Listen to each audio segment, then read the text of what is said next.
Jack Hollis had never been one to mind the quiet. Living alone on a vast ranch far from town, he was used to the isolation. It wasn't that he didn't enjoy company, he did, but there was something peaceful about the land. The mountains in the distance, the wide open fields of grass, and the sounds of his horses and cattle all brought him a sense of comfort. He didn't need people. Not anymore, not after Sarah. Years ago, he had married a sweet woman named Sarah. They had built a life together in the wilderness, dreaming of raising a family and working the land. But life had a cruel way of stealing things, and Sarah had died unexpectedly. The pain of losing her never fully went away. Since that day, Jack had lived alone, working the ranch and keeping busy so that the empty house didn't overwhelm him. But that evening, everything would change. It was a stormy night, the kind of rainstorm that seemed to come out of nowhere. Jack had been out all day, herding cattle and checking the fences. By the time he finished, the wind had picked up and the skies had turned dark and ominous. He could feel the storm's energy in the air, the kind that warned of a night full of thunder and lightning. He made his way back to the ranch house, hoping to get inside before the worst of it hit. As he approached the barn, he noticed something strange. The door to the barn was wide open. Jack furrowed his brow. He was certain he had closed it when he left. His mind raced with possibilities. Had someone been on the property? A trespasser, maybe? Or perhaps an animal had forced its way in. He quickly dismounted from his horse, tied it to a post, and went inside the barn. The shadows were deep, and the sound of the rain pounding against the roof echoed throughout the building. Jack moved cautiously, calling out to see if anyone was inside. His voice was swallowed up by the storm. Nothing. He slowly made his way out of the barn and toward the house, still unsure of what was going on. It wasn't until he entered the front door that he was truly taken aback. Inside, by the fire, sat a woman. She was unlike anyone Jack had ever seen. She had long, dark hair that draped over her shoulders, and her clothes were drenched, sticking to her skin. Her skin was a deep tan, as though she had spent a lot of time in the sun. She looked up as he entered the room, her eyes calm and steady, but there was something in them, a mix of determination and vulnerability that caught Jack off guard. "Who are you?" Jack asked, his voice steady but filled with confusion. The woman did not flinch. She simply looked at him with quiet eyes and replied in a soft voice, "My name is Ayana." Jack's first instinct was to demand answers, but something in her calm demeanor stopped him. There was no fear in her eyes, no anger, just an understanding that Jack couldn't quite place. His mind raced, wondering what she was doing here, alone in his house in the middle of a storm. I'm sorry, I don't understand," Jack said slowly, still standing near the door, unsure of how to approach. "How did you get in here?" Ayana glanced toward the window where the rain was still coming down hard. "I was caught in the storm," she explained. "I tried to find shelter and I saw your house in the distance. My horse got scared and ran off. I had no choice but to come inside." Jack studied her for a moment. She looked like she wasn't lying. There were no signs of anything suspicious, just a woman in need of help. Jack wasn't sure what to do, but his instinct to help kicked in. He couldn't just leave her out there, not in this storm. "Do you need anything?" Jack asked, his voice softer now. Ayana's eyes met his, and she gave a small nod. "I'm just tired and cold," she said, her voice barely above a whisper. "If you don't mind, I'd be grateful for a place to rest." Jack hesitated for a moment. This wasn't normal. Strangers didn't just show up in the middle of a storm, especially not someone from a different culture. The town wasn't far, but people from the town often spoke about the Apaches in the area. Some of them had bad memories, tales of raids and conflicts, of bitter battles that had taken place years ago. But looking at this woman, Jack didn't feel fear. He felt the kind of sympathy he had only felt for the land and the animals on it. She seemed so alone, just like him. "Come by the fire," Jack said finally, moving toward the hearth. "Get warm. I'll make you some tea." Ayana didn't speak again. She stood and walked over to the fire, sitting down carefully. She seemed grateful, and Jack felt an unexpected warmth fill the room despite the storm raging outside. The next few hours passed in an awkward silence. Jack gave her a blanket and she wrapped it around her shoulders. She didn't say much, but her presence was calming in a way Jack didn't fully understand. It was strange to have someone in the house again, especially someone so different from him, but the quietness between them felt natural. It wasn't uncomfortable. She wasn't rushing to talk, and Jack didn't mind the peace. He sat down across from her, watching the fire crackle in the hearth.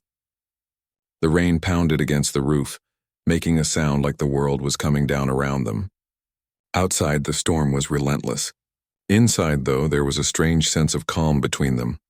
After a while, Ayanna looked up at Jack. She met his gaze, her eyes steady. "Thank you for letting me stay," she said softly. Jack nodded. He didn't know why, but the words felt important, as though they carried a weight neither of them could understand yet. There was something unspoken in the air, something that connected them despite their differences. As the night wore on, the storm began to subside. The wind was still howling outside, but the rain had softened into a gentle shower. Jack stood up, preparing to retire for the night. "I'll get you a spare bed," he said, motioning to the small guest room nearby. "You can rest there." But as he turned to lead the way, Ayanna spoke again. Her voice, though soft, was filled with an unexpected certainty. "I want to stay here." Jack stopped in his tracks. He turned to face her, unsure if he had heard her correctly. "What do you mean?"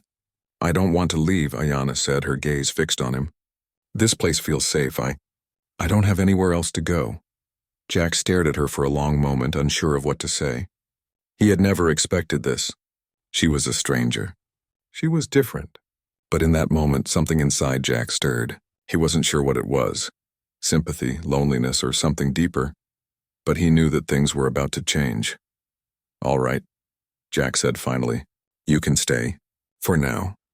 Ayanna smiled softly, her eyes filled with gratitude. Jack didn't know why she had said those words, but he knew that this was the beginning of something neither of them could have predicted. The ranch, once a place of solitude, would now hold the possibility of something else, something unknown. And in that quiet, unexpected moment, Jack's world shifted in a way he couldn't understand, but he felt it all the same. The days that followed Ayanna's arrival were filled with unexpected changes for both her and Jack. At first, things felt awkward, with neither knowing quite how to act. Jack had never been one to entertain guests, especially not someone from a completely different world than his own. He wasn't sure what she expected or how much he should offer. But slowly, over time, they began to find a rhythm, a routine that wasn't perfect but was becoming something comfortable. Ayanna spent her days helping Jack with the chores around the ranch. She was more capable than Jack had imagined. Despite her quiet nature, she moved with the grace and skill of someone who had spent a lifetime working with the land. She knew how to handle the horses, could navigate the ranch with ease, and even offered advice on things Jack hadn't considered.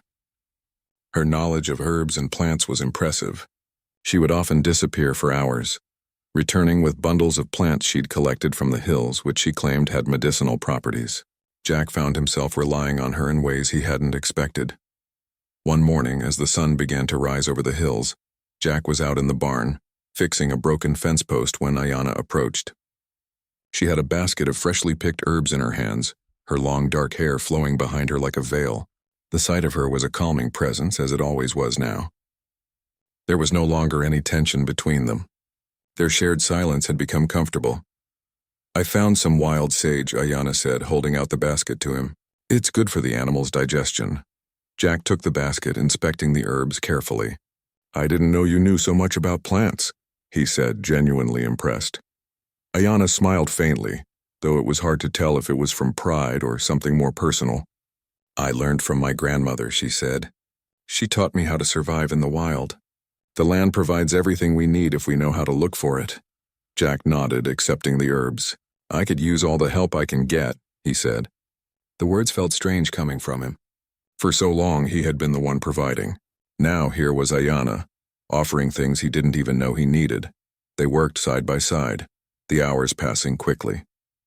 The ranch, once so silent and lonely, now felt like a home.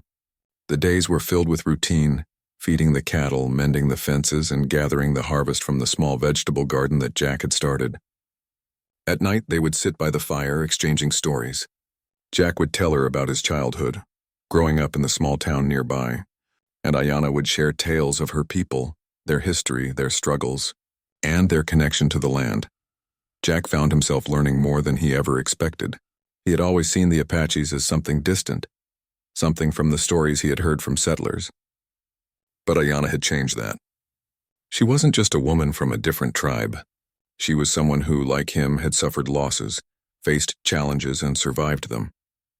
One evening, as they sat by the fire, Jack looked over at her. Her face was illuminated by the flickering light of the flames, her eyes reflecting the depth of her thoughts. "Do you ever think about your family?" Jack asked quietly. Ayanna didn't answer immediately. Instead, she stared into the fire, as though searching for something in the flames. Finally, she spoke, her voice soft. "I think about them every day. My people, my family. I haven't seen them in years. I don't even know if they are alive." Jack felt a pang in his chest. He could understand the weight of her words. He had lost his wife years ago, and that pain never really went away. "I'm sorry," he said, unsure of what else to say. Ayanna shook her head gently, her dark hair shifting with the movement. "It is not your fault, but I have learned to survive on my own. That is all I can do now." Jack didn't know how to respond. There was a part of him that felt sorry for her, but another part that admired her strength. It had been months since she had arrived, and despite the roughness of her past, Ayanna had made a place for herself here. She had become a part of his world in ways that were impossible to ignore. As the weeks went on, the bond between Jack and Ayanna grew. They spent more time together, working together and talking. Sometimes they would walk through the fields in the evening, watching the sun set behind the mountains. Jack had noticed that Ayanna didn't talk much about her past. It seemed like a topic she avoided, something too painful to relive. Jack, too, had learned to keep his own painful memories buried. The past was something that couldn't be undone, no matter how much you wished it could. One day, as they walked along the edge of the ranch, Ayanna stopped and looked out over the horizon. She seemed lost in thought. "I've been thinking," she said softly. "I'm not sure what to do next. I can't stay here forever." Jack frowned, not sure how to respond. "Why not?" Ayanna looked down at the ground, her fingers trailing through the grass. "I don't belong here. I came here because I had nowhere else to go. But I am Apache. I can't just stay with you forever." Jack's heart sank as he listened to her words. He had known this day would come. He had known that eventually she would leave. He had grown used to her presence, to the way she moved through the ranch as if it was as much a part of her as the land itself. But the thought of her leaving made him feel like something inside him was being torn apart. "I don't want you to go," Jack said, his voice steady, but his emotions rising to the surface. "You don't have to leave." Ayanna turned to him, her expression unreadable. "You don't understand. I can't stay here forever. I've been away from my people for too long. I need to find them. I need to know if they are still out there." Jack wanted to argue, to tell her that she had a place here, with him, but he knew she was right. She had her own path to follow just as he had his. They were both survivors, but they had different journeys ahead. That night, as Jack lay in bed, he couldn't shake the feeling that Ayanna was meant for something more than just staying on his ranch.